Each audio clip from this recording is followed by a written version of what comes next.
Και γι' αυτό το λόγο δίνουμε τη μάχη μας καθημερινά και συνεχίζουμε μικρές και μεγάλες μάχες σε όλα τα μέτωπα για την εξασφάλιση της κοινωνικής συνοχής, το χτύπημα της διαπλοκής, της διαφοράς, της φοροδιαφυγής.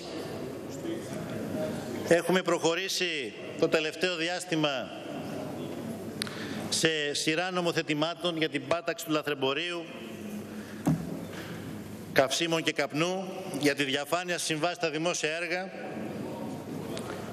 Έχουμε επιταχύνει τη διερεύνηση των θάλασσοδανείων στους καναλάρχες και στα πολιτικά κόμματα του δικομματισμού που κυβερνούσαν με την λογική της ενισχυμένης αναλογικής όλα τα προηγούμενα χρόνια, ΠΑΣΟΚ και της Νέας Δημοκρατίας. Γνωρίζουμε όμως ότι η εντολή που μας έδωσε ο ελληνικός λαός το Σεπτέμβριο του 2015 δεν είναι μονοδιάστατη. Δεν είναι μόνο εντολή ισχυρής και επίμονης διαπραγμάτευσης για να βελτιωθεί η συμφωνία, για να προφυλαχθούν δικαιώματα. Ο λαός μας έδωσε εντολή και για μεγάλες αλλαγές, συνολικές και ριζικές αλλαγές, και αυτή την εντολή ρήξης με το παλιό καθεστώς θα υλοποιήσουμε. Κυρίες και κύριοι βουλευτές, μας κατηγόρησε ο κ. Μητσοτάκης για καιροσκοπισμό. Μας είπε ότι είμαστε καιροσκόποι που φέρνουμε στη Βουλή ένα πάγιο αίτημα δεκαετιών της αριστεράς. Γιατί άραγε είμαστε καιροσκόποι?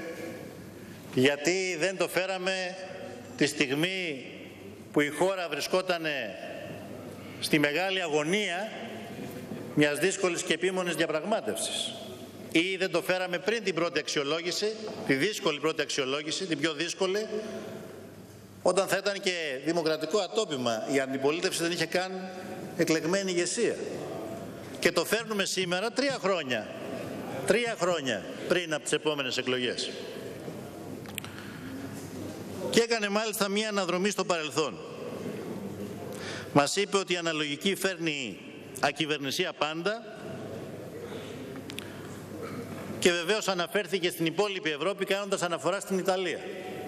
Αλλά ξέχασε να πει ότι σχεδόν στην πλειοψηφία των άλλων ευρωπαϊκών κρατών, είτε μελών της Ευρωζώνης είτε όχι, υπάρχει για πάρα πολλά χρόνια η ισοτιμία της ψήφου και συνεργατικές κυβερνήσεις και μια κουλτούρα συνεργασιών. Μια κουλτούρα συνεργασιών που στην Ελλάδα τη μάθαμε μετά τον κατακερματισμό του πολιτικού συστήματος, με τα μνημόνια, από το 2012 και μετά. Μια κουλτούρα συνεργασιών που βεβαίως θέλοντας και μη, κάνοντας την ανάγκη φιλοτιμία, διέπραξαν τα 2 κόμματα που κυβερνούσαν με τη λογική του οδοστρωτήρα του δικομματισμού της δεκαετία του 80 και του 90, το 2012. Και που τώρα επίσης υπάρχει και παρά τις 50 έδρες μπόνους. Η ανάγκη συνεργασιών και μια κουλτούρα συνεργασιών. Τι είναι λοιπόν αυτό που λέμε εμείς? Λέμε ότι πρέπει να συνειδητοποιήσουμε ότι κλείνει ένας μεγάλος πολιτικός κύκλος. Και όσο πιο γρήγορα το συνειδητοποιήσουμε, τόσο το καλύτερο για τον τόπο. Ένας μεγάλος πολιτικός κύκλος, ο οποίος ξεκίνησε αμέσως μετά τη μεταπολίτευση το 1974, με την ανάδειξη του ΠΑΣΟΚ ως βασικού πόλου τότε της κεντροαριστεράς, που είχε τα στοιχεία του δικομματισμού, τον οποίο γνωρίσαμε. Κάποιες φορές πολύ μεγάλης πόλωσης, ακόμα και τα πράσινα και τα γαλάζια καφενεία, με 2 ισχυρά κόμματα που είχαν συμπλήν 40%. Και την αριστερά που ήταν στο 10%, ως ένας τρίτος μικρός πόλος. Και βεβαίως η παράταξή σας τότε, ορθώς ενδεχομένως με βάση τη λογική του συμφέροντος της, του πολιτικού της συμφέροντος, αρνείται την απλή αναλογική, δεδομένου ότι θα δημιουργούσε μια κουλτούρα συνεργασιών, προγραμματικών συγκλήσεων, που θα οδηγούσε σε κυβερνήσεις του ενός εκ των 2 πόλων με την αριστερά. Πρέπει να συνειδητοποιήσετε και να συνειδητοποιήσουμε όλοι μας ότι βρισκόμαστε σε μια νέα εποχή. Σε μια άλλη εποχή και στην Ευρώπη και στην Ελλάδα. Κόμματα του 40% δεν υπάρχουν σήμερα. Και βεβαίως μπορείτε να έχετε το δικαίωμα να έχετε ή την αλαζονία ή την έπαρση ότι μπορεί να το διεκδικήσετε, κύριε Μητσοτάκη, όπως μπορείτε να το κάνετε αυτό βεβαίως. Άλλωστε έχετε μια μεγάλη χαρά γιατί βγήκαν, λέει, κάποιες δημοσκοπήσεις που σας δείχνουν πρώτους. Δεν θα αναφερθώ στο γεγονός ότι είναι οι ίδιες δημοσκοπήσεις που πέρυσι τέτοια εποχή δίνανε τον ναι μπροστά και βγήκε με 24 μονάδες πίσω.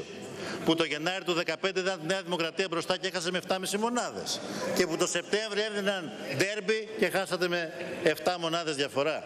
Θα αναφερθώ στο γεγονός ότι καμία από αυτές τις δημοσκοπήσεις, μα καμία, δεν σας δίνει μια δυναμική να υπερβείτε τα ποσοστά που φέρατε τον περασμένο Σεπτέμβρη και το Γενάρη του 2015, το 30%. Έχετε όμως την ελπίδα να θεωρείτε ότι μπορούμε να επιστρέψουμε σε μια λογική του δικομματισμού, του παλιού δικομματισμού. Με γεια σας και χαρά σας. Αυτό όμως το οποίο μου έκανε πολύ μεγάλη εντύπωση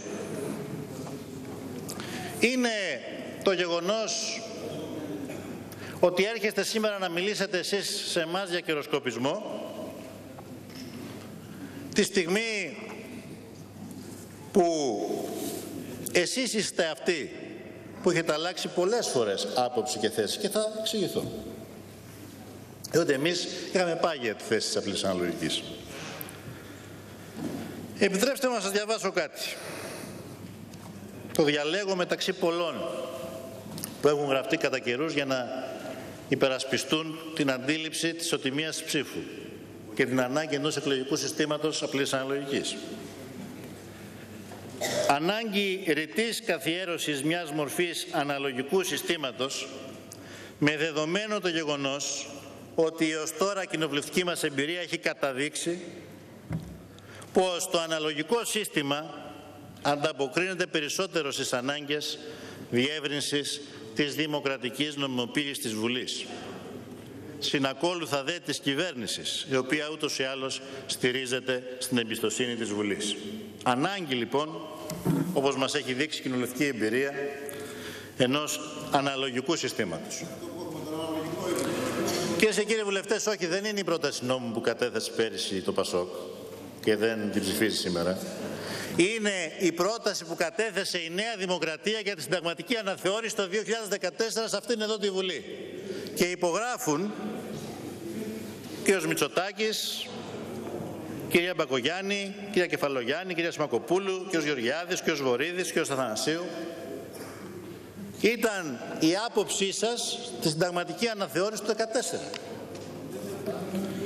Και επειδή δεν είναι η μόνη παραφωνία σε σχέση με αυτά που σε νεκρό χρόνο μπορεί να παραδεχτείτε και να πείτε και σε αυτά που πράτετε, θέλω να σας δείξω και κάτι ακόμα. Καταφερθήκατε με ιδιαίτερη έμφαση, καταφερθήκατε με ιδιαίτερη ένταση εναντίον της λογικής ψήφου στα 17. Λέγοντας μάλιστα ότι αποτελεί μία προσπάθεια καιροσκοπική από την πλευρά του ΣΥΡΙΖΑ να θοπεύσει τους νέους ανθρώπους. Και θέλω να καταδέω στα πρακτικά την τοποθέτηση της κυρίας Μπακογιάννη 21 Πέμπτη του 2009, η οποία σε παρουσίαση βιβλίου μαζί με τον κύριο Σκανδαλίδη μάλιστα τότε, τον κύριο Μακρυδημήτρη, είχε υιοθετήσει την άποψη για ψήφο στα 16, κυρίες και κύριοι συνάδελφοι, όχι στα 17. Λέγοντας ότι ευθέως θα σας πω είναι μια θετική εξέλιξη, είναι μια θετική εξέλιξη διότι η νέα γενιά πρέπει να βγει στο προσκήνιο. Και βεβαίως να θυμηθώ κιόλας ότι αποτέλεσε και πρόταση την οποία ανησυχήθηκε και ψήφισε στέλεχος της Νέας Δημοκρατίας, υποψήφιος ευρωβουλευτής, κ. Κυρανάκης, πρόεδρος της νεολαίας του Ευρωπαϊκού Λαϊκού Κόμματος, για ψήφο στα 16. Στην Ευρώπη βγαίνετε και κάνετε τους προοδευτικούς. Εδώ παρά είστε συντηρητικοί. Εδώ δεν μπορείτε να χωρέσετε καμία άλλη άποψη. Και μιλάτε λοιπόν για πολιτικό αμοραλισμό. Πολιτικό αμοραλισμό γιατί εμείς φέρνουμε στη Βουλή 3 χρόνια πριν την επόμενη εκλογική αναμέτρηση ένα πάγιο αίτημα της αριστεράς και δημοκρατικών προοδευτικών δυνάμεων, τη στιγμή που εσείς βεβαίως κατά καιρούς έχετε πει πολλά και διαφορετικά πράγματα. Κυρίες και κύριοι συνάδελφοι, η άποψή μας είναι ότι όσο πιο γρήγορα συνειδητοποιήσουμε ότι έχει κλείσει ένα σημαντικός κύκλος μεταπολιτευτικός και βρισκόμαστε σε μια νέα εποχή, τόσο πιο γρήγορα θα μπορούσαμε να διαμορφώσουμε τις συνθήκες ώστε να περάσουμε από έναν άγωνο δικομματισμό του παρελθόντος, δεν ευθύνεται για όλα, αλλά ευθύνεται για πολλά, σε ένα γόνιμο διπολισμό. Σε ένα γόνιμο διπολισμό με κυβερνήσεις συνεργασίες. Η αλλαγή του εκλογικού νόμου, λοιπόν, δεν είναι κίνηση αντιπερισπασμού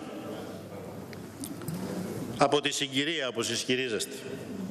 Κινήσεις αντιπερισπασμού δεν κάνουμε εμείς. Κινήσεις αντιπερισπασμού κάνετε εσείς και πολλές, κύριε Μητσοτάκη. Αλλά αντανακλά ακριβώς τη συνειδητοποίησή μας ότι πρέπει να περάσουμε σε μια νέα εποχή και να βοηθήσουμε το πολιτικό σύστημα και τα κόμματα και τις πολιτικές δυνάμεις να σκέφτονται με άλλους όρους. Διότι, κύριε Μητσοτάκη, ξέρετε, κατανοώ την μεγάλη σας επιθυμία να γίνετε πρωθυπουργός.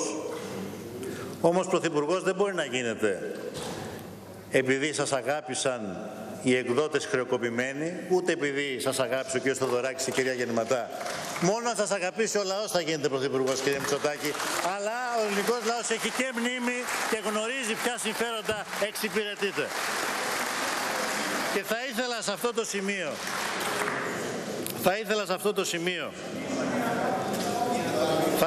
αυτό το σημείο να αναφερθώ σε κάποια γεγονότα τα οποία για μένα έχουν ιδιαίτερη σημασία. Διότι το τελευταίο διάστημα έχετε σχεδόν πέσει ηρωικά μαχόμενος υπέρ της προσπάθειας να μην προχωρήσει ο διαγωνισμός για τις ραδιοτηλεοπτικές άδειες. Εξαντλήσατε όποια θεσμική δυνατότητα είχατε για να καθυστερήσει αυτός ο διαγωνισμός, με την προσχηματική άρνησή σας να συνενέσετε στο Εθνικό Συμβούλιο Ραδιοτηλεόρασης, υπονομεύσατε τη συγκρότηση και λειτουργία του και έτσι στερήσατε από την ανεξάρτητη αρχή τη δυνατότητα να διενεργήσει το διαγωνισμό για τις άδειες. Και όταν ύστερα από 3 μήνες άγωνων προσπαθειών δικών μας για συνένεση νομοθετήσαμε να γίνει ο διαγωνισμός από τη Γενική Γραμματεία Ενημέρωσης, τότε υιοθετήσατε το αίτημα της διαπλοκής για νέες εκλογές. Να φύγουμε εμείς για να γλιτώσουν εκείνοι. Να είστε βέβαιος όμως, κύριε Μητσοτάκη, ότι ούτε εμείς θα φύγουμε, ούτε αυτοί θα γλιτώσουν. Εμείς θα είμαστε εδώ μέχρι το 2019 και μετά το 2019 με την ψήφο του ελληνικού λαού. Και θα ήθελα σε αυτό το σημείο να μας εξηγήσετε κάτι. Τι ακριβώς είναι αυτό που είπατε προχθές μετά τη συνάντησή σας με τις δικαστικές και εισαγγελικές ενώσεις, πριν 3 μέρες νομίζω? Ότι η Νέα Δημοκρατία δεν θα ανεχθεί παιχνίδια με τη δικαιοσύνη και ότι κανείς δεν έχει δικαίωμα να παρεμβαίνει στη δικαιοσύνη. Σε τι ακριβώς αναφέρεστε? Μήπως αναφέρεστε στις αιτήσεις που κατέθεσε ο Υπουργός Δικαιοσύνης στην εισαγγελέα του Αρείου Πάγου για την επιτάχυνση της εκδίκασης των 2 υποθέσεων της Siemens για την ψηφιοποίηση του ΟΤΕ το 1997 και για τα μαύρα ταμεία που τροφοδοτούσαν τα 2 κόμματα, το ΠΑΣΟΚ και τη Νέα Δημοκρατία, για δεκαετίες? Είναι μήπως παρέμβαση στη δικαιοσύνη η επίκληση του κώδικα ποινικής δικονομίας για υποθέσεις εξαιρετικής φύσης? Προφανώς είναι προτιμότερη για σας η επαόριστον αναβολή της δίκης της Siemens, να μην γίνει ποτέ. Γι' αυτό και σπεύσατε να πάρετε θέση και να χαρακτηρίσετε παρέμβαση στη δικαιοσύνη την καθόλου νόμιμη και εύλογη υποβολή αιτήματος για την επιτάχυσή της. Αλλά αν ανησυχείτε, καλά κάνετε και ανησυχείτε, γιατί η δίκη της Siemens θα γίνει, θα συνεχιστεί και θα ολοκληρωθεί και θα υπάρξει δικαστική απόφαση, γιατί η μόνη παρέμβαση που κάνει η κυβέρνησή μας στη δικαιοσύνη είναι να επισημαίνει διαρκώς την ανεξαρτησία της, την πλήρη αυτονομία της από τα διαπλεκόμενα συμφέροντα που την πολιορκούν. Και ένα τελευταίο ερώτημα. Κύριε Αρχηγέ της αξιωματικής αντιπολίτευσης, Μήπως το μεσοδιάστημα από προχθές μέχρι σήμερα που ανεδείχθη αυτό το θέμα προλάβατε να απομπέψετε τον κύριο Σκλαβούνη από τη θέση του υπευθύνου για την ανάπτυξη και τη συγγραφή του κυβερνητικού σας προγράμματος για την ανάπτυξη? Αν δεν προλάβατε, πείτε μας γιατί. Μετά τον κύριο Παπασταύρου, άλλος ένας στενός σας συνεργάτης έχει το know-how της φοροδιαφυγής, την τεχνογνωσία της φοροδιαφυγής και ελέγχεται για ένα ζήτημα για το οποίο αφιερώνει σχεδόν μισή σελίδα η εφημερίδα των Financial Times, και για την ανάγκη επιτέλους να υπάρξει σε αυτή τη χώρα δικαιοσύνη για το γεγονός ότι η μεγάλη πλειοψηφία του ελληνικού λαού με τις δικές σας επιλογές βρέθηκε στην πρώτη γραμμή της μάχης, όταν κάποιοι άλλοι έβγαζαν τα χρήματα δια της τεχνογνωσίας τελεχών σας στο εξωτερικό.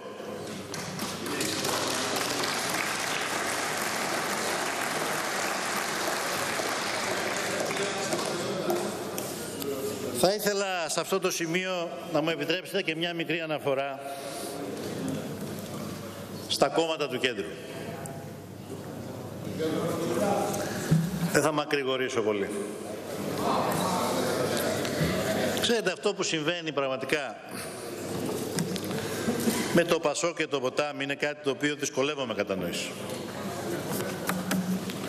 Βέβαια σας ακούω σήμερα και σκέφτομαι ότι για εσάς πρέπει να είναι μια δύσκολη μέρα.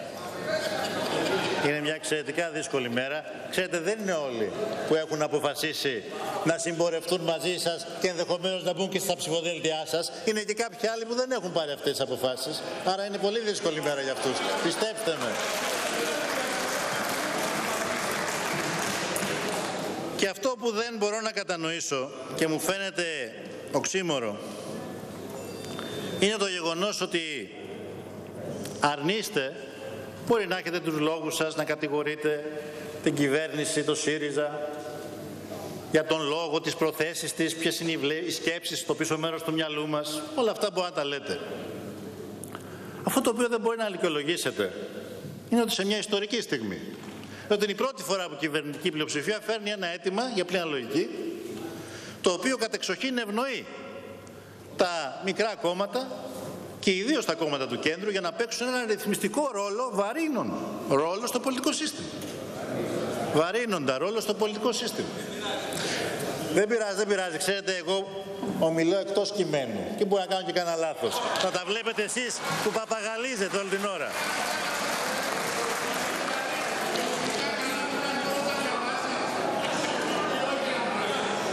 Κύριε Τζαβάρα, σήμερα έχετε υπερβεί κάθε όριο. Για ηρεμήστε όλοι. Δεν μπορώ λοιπόν να κατανοήσω, κυρίες και κύριοι συνάδελφοι, τον λόγο για τον οποίο αρνούνται αυτά τα κόμματα, πλην βεβαίως της Ένωσης Κεντρών του κύριου Λεβέντη, τον οποίον σήμερα θυμηθήκατε να τον λιδωρήσετε. Όλο το προηγούμενο διάστημα τον υμνούσατε.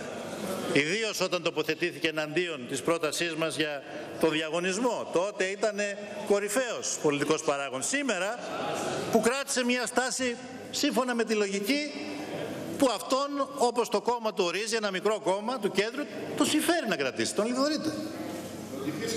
Ναι. Εν πάση περιπτώσει. Δεν μπορώ λοιπόν να καταλάβω, αλλά μην με διακόπετε γιατί πρέπει να ολοκληρώσω την ομιλία μου, έχουμε κουραστεί όλοι. Δεν κατανοώ λοιπόν ποιος είναι ο λόγος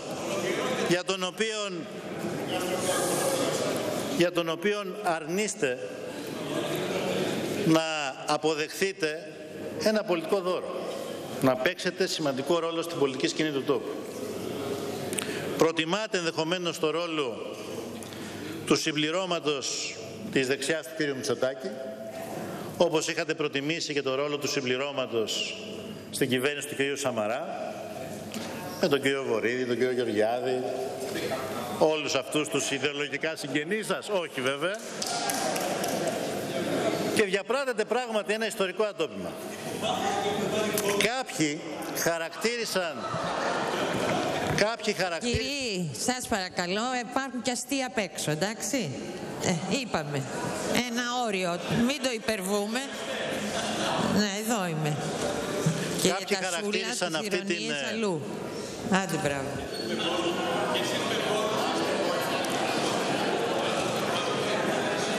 Αν μου επιτρέπετε να συνεχίσω, κύριε Ρασούλα. Ευχαριστώ πολύ. Κάποιοι λοιπόν χαρακτήρισαν αυτό το ατόπιμα παρόμοιο του ιστορικού λάθους της αριστεράς του 1989. Δεν θα συμφωνήσω μαζί τους για τον εξής λόγο. Διότι το 1989 βεβαίως έκανε το ιστορικό λάθος και το πλήρωσε η αριστερά να συνεργαστεί τότε με τον κύριο Μητσοτάκη. Ωστόσο, η πρόταση που απευθύνθηκε στην αριστερά το 1989 για την ψήφιση της απλής αναλογικής ήταν μια πρόταση που αν την υιοθετούσε θα οδηγούσε άμεσα σε κλείσιμο της Βουλής.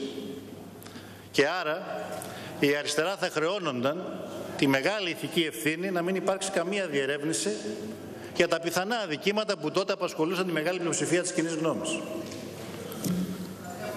Πράγμα το οποίο δεν είχε το δικό δικαίωμα να χρεωθεί ως ευθύνη. Εσείς τώρα, δίχως καμία δικαιολογία, αρνείστε ένα δώρο ιστορικού χαρακτήρα προς εσάς και ταυτίζεστε με τη δεξιά του κ. Μητσοτάκη. Αρνείστε τις δικές σας προτάσεις και φυσικά αρνείστε τους ίδιους τους εαυτούς σας. Στην πραγματικότητα όμως, αρνούμενοι να παραλάβετε αυτό το δώρο, μας το γυρίζετε πίσω. Μας κάνετε εμάς ένα πολύ μεγάλο δώρο. Αποκαλυπτόμενοι στον ελληνικό λαό, μας χαρίζετε και την ηθική υπεροχή, ότι το είπαμε και το υλοποιήσαμε, φέραμε και θα εφαρμόσουμε, θα ψηφίσουμε την απλή αναλογική και τη δυνατότητα ο ελληνικός λαός το 2019 να μας δώσει την πλειοψηφία και να σας βάλει οριστικά το παλιό πολιτικό σύστημα, το χρονοτούλαπο της ιστορίας, για να θυμηθώ και μια άλλη ιστορική φράση.